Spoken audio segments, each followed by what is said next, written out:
IT에는 크게 보면 SI와 SE로 구분이 됩니다. 이 중 SI가 이제 신규 프로젝트를 진행할 때 SI라고 얘기를 많이 하는데 그 SI와 SE의 기본적인 개념들은 나중에 좀 말씀을 드릴 거고 우선적으로 SI의 프로젝트가 진행되는 순서를 좀 먼저 말씀드리도록 하겠습니다. 기본적으로 프로젝트를 진행하려면 발주사가 어떠한 제안을 내용을 주고 그 내용을 보고 이제 업체들이 제안 발표를 한 다음에 그중에 업체 하나를 선정해서 그 업체가 이제 수행을 하게 됩니다. 그 수행을 할 때 또 다양한 단계별로 이제 진행을 해서 크게 오픈을 하죠. 그때 발주사는 기본적으로 이제 정보 전략 계획이라고 해서 ISP를 좀 받습니다. 근데 이 ISP 같은 경우는 공공기관이나 뭐 대기업 또 다양한 기업들이 받을 수도 있는데 또는 안 받는 기업들도 있다라는 걸 알아두시고요. 그 ISP를 통해서 무엇을 하냐면 기본적으로 있는 시스템이 있다면 그 시스템의 개선 사항이 무엇이고 그것을 어떻게 구현을 해서 '어떠한 방향으로 가면 좋겠다.'라는 어떤 컨설팅의 개념이라고 보시면 될 것 같습니다. 그래서 그 컨설팅을 통해서 내부적으로 발주사는 그 제안 요청서라는 RFP를 만듭니다. 그 RFP의 내용에는 제안 개요나 배경, 그리고 어떠한 요구 사항들이 들어가는지, 그리고 업체들한테 무엇을 요청할 것인지에 대한 기본적인 내용이 나와 있는 게 있고요. 그 내용을 가지고 이제 입찰을 공고합니다. 그럼 입찰을 공고했을 때 기간이 있거든요.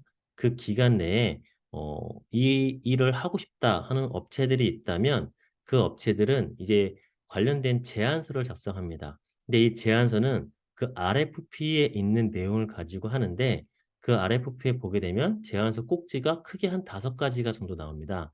그게 하나 보면 일반 현황, 이제 전략 및 반복론, 뭐 기술 및 기능, 뭐 사업 관리 부문, 지원 부문이라 해서 각각의 파트에 무엇을 할 것인지 어떠한 내용을 넣을 것인지에 대한 그 세세한 내용들이 RFP에 있고요. 이 제안서 꼭지마다 점수가 있는데 기본적으로 전략 및 방법론하고 기술 및 기능 그리고 지원 부분 쪽이 좀 점수가 높은 편이에요. 그중에 기술 및 기능이 좀 점수가 높기 때문에 많은 업체들이 이 기술 및 기능 쪽에 많은 시간을 좀 할애를 하죠. 그래서 각각의 이 제안서를 작성한 다음에 그 제안서를 제출을 하고 그 이후에 이제 제안 발표를 또 따로 합니다. 그 제안 발표는 만들었던 제안서에 관련된 내용을 가지고 압축을 해서 보통 한 30장 정도, 슬라이드 30장 정도 해서 그 내용을 발표를 하게 되죠. 그 발표한 내용을 가지고 이제 발주사는 관련된 업체를 하나 이제 수주를 하고 그 수주된 업체와 이제 기술 협상과 계약을 합니다. 근데 이거는 뭐 전체적으로 다 내용을 알 수는 없겠지만 발주사가 대부분 이 RFP 낼 때 대략 이 프로젝트를 어느 정도 기간과 얼마에 내리는 금액이 있어요. 근데 그 금액에 맞춰서 제안사는 이제 입찰을 할때 사실은 기본적으로 그 제한 금액의 한 10% 20%를 좀 다운된 금액으로 좀 제한을 하고 그 제한된 업체들 중에 그래도 괜찮다 하는 업체를 분명히 발주사가 선정을 했겠죠. 수주를 했 그러면 그 수주된 업체는 그 기술 협상이라 해서 정말 이 만든 내용들이 잘 할 수 있는지 일정 내에 할 수 있는지 다시 재협상을 하는 부분이 있고 그 외에 또 금액도 마찬가지 그 안에서도 또 쪼금 더 할인을 하게 됩니다. 한 1-20% 정도 할인을 하게 되는데 그렇게 되면 대부분 발주사가 내린 금액의 한 30-40% 정도 되는 금액으로 인제 계약을 하게 되고 기술 협상을 하게 되죠. 그 이후에 이제 수행사가 진행을 하게 된다면 프로젝트를 크게 총 몇 단계로 볼 수가 있는데 그중에 처음에 이제 분석 단계라고 볼 수 있어요. 이 분석 단계는 기본적으로 FGI를 하거나 뭐 질의응답을 하거나 그리고 산출물로는 이제 요구사항 정의서, 뭐 요구사항 추적 매트리스 등 다양한 이제 산출물이 나올 수가 있고 또 설계 단계에서는 실질적으로 이제 기획과 이제 디자인 그다음에 개발에서는 개발 분석이 좀 들어갑니다. 그래서 기본적으로 IA라고 해서 인포메이션 아키텍처 또는 이제 메뉴 구조도 그리고 UI UX 가이드 뭐 와이어프레임이나 스토리보드 그다음에 디자인 쪽에서는 디자인 가이드랑 디자인 파일 또는 이제 디자인 시안 작업이 이때 단계에 들어가죠.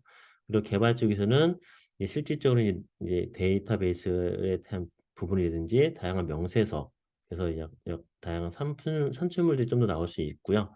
그다음에 실질적으로 구현 단계가 설계 단계까지는 이제 기획 디자인이라고 보시면 될 것 같고, 기획 디자인 작업과 이제 개발 분석, 그리고 구현에서는 실질적으로 퍼블리싱과 이제 개발을 하는 단계라고 보시면 될 것 같습니다. 그리고 테스트라고 해서 이 단계에 단위나 통합 테스트 관련된 계획서나 시나리오나 결과서가 있는데, 단위 테스트 같은 경우는 실제 이제 구현해서 개발을 할 때 화면별 단위 테스트이기 때문에 테스트라는 단계의 단위 테스트가 있긴 하지만 실질적으로 구현 단계에서 개발 쪽에서 이제 화면을 만들고 테스트할 수 있는 그러한 단계라고 보시면 될 것 같고, 실질적으로 이제 구현이 다 끝났다라고 한다면 기획자나 아니면 QA가 이제 통합 테스트를 진행하는 단계가 이제 테스트 단계라고 보실 수가 있고요.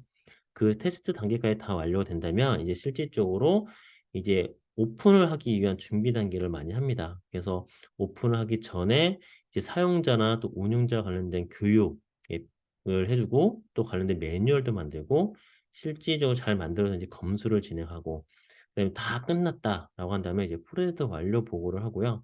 이후에 하자 보수 또는 유지 보수를 어떻게 할 것인지에 대한 부분도 이때 좀 진행을 하게 됩니다.